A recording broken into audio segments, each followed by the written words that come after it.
Мен 19-дагы кызга үйлөнүп алып, анан мени мурда карабай кеткен, сүйлөшүп жүргөн, бирок карабай кеткен кыздар өчтүңөрбү я?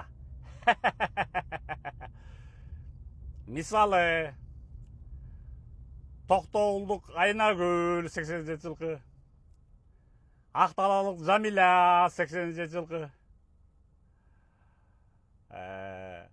Ысык Аталык Жээктик Зарема 84 жылкы.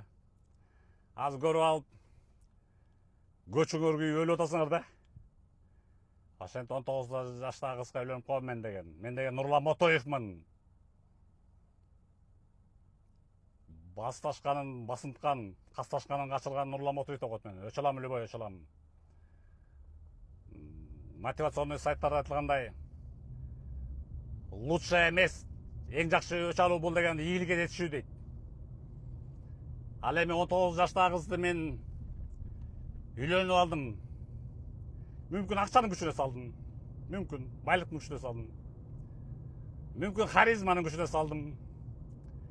Мүмкүн красотанын күчүнө салдым, эркектик, мужественный красотанын күчүнө салдым. Мүмкүн баатырлыгы менен багантым аны. Мүмкүн толтура да себептери, толтура да.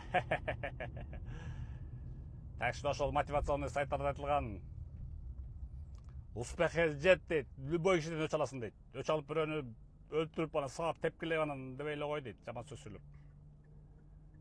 Достигни успеха дейт. Ты всем отомстишь дейт.